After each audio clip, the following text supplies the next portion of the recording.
Hi there, I'm Ben Morton and welcome to another episode of the Leaders Kit Bag.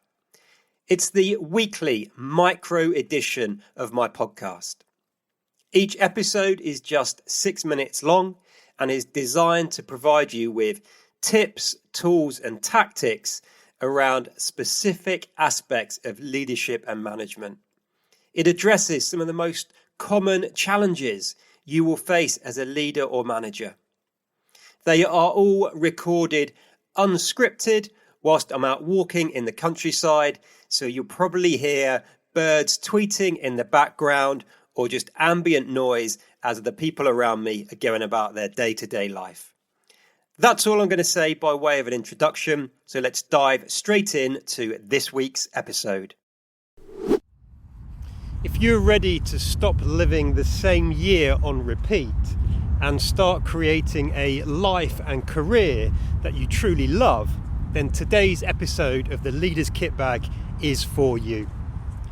One of my mentors, Robin Sharma, once said, "Don't live the same year 75 times and call it a life."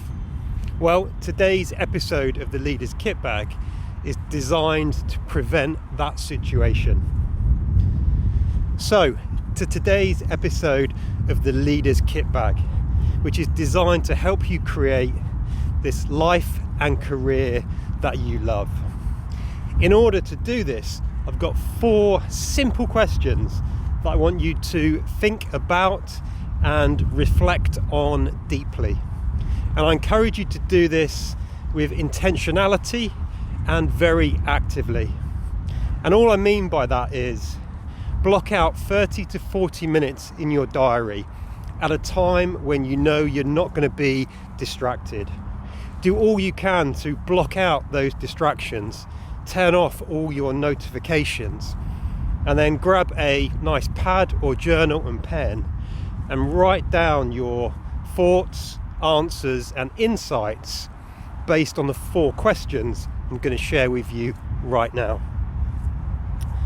So the first question is simply about identifying the things that you want to continue doing in the year ahead. So here's the question. Thinking about the past 12 months, what are all of the activities, routines, or behaviours that have served you well that you want to continue doing or do more of in the coming year? An example might be not drinking alcohol from Sunday night through to Thursday night. The second question is about identifying the things that you want to stop doing or let go of. So here's the question.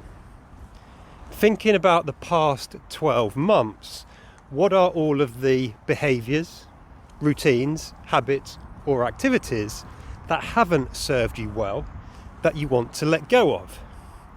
For example, it might be trying to please everybody and overcommitting to activities, tasks, events that deplete your energy. The third question is about helping you to get really clear on what it is you actually want from life and your career. So here's the question. First of all, I want you to fast forward 12 months into the future and imagine you are now looking back on the past 12 months, reviewing what's worked well. I want you to think about, in 12 months' time, what are the things you want to be celebrating and what are the things you want to be most proud of, both personally and in terms of your job and your career. For example, it might be being a great son or daughter and being there for your parents when they need you. It might be successfully leading your team, function or entire business through a period of significant change whilst maintaining really high engagement scores. And then the fourth and final question is really about pausing to very carefully plan your own personal and professional development. You may be lucky enough to be in an organisation that invests heavily in its people's development, and that's great. But at the end of the day, we always have to take absolute accountability for our own personal and professional development. The buck with that one really does stop with us. So, based on the future you've envisioned for yourself and what you want to be celebrating in 12 months' time, what are the things in terms of personal and professional development that you both want and need to be focusing on? For example, it might be you really know you need to start mastering delegation so you can empower your team more and remove yourself as the bottleneck in your own team function or business. Or maybe it's you really need to work on your emotional intelligence. So that's it for this episode of the Leader's Kit Bag. As always, I hope it's been useful. Look after yourself. Look after those you've got the privilege and responsibility to lead. And until next time, folks, lead on.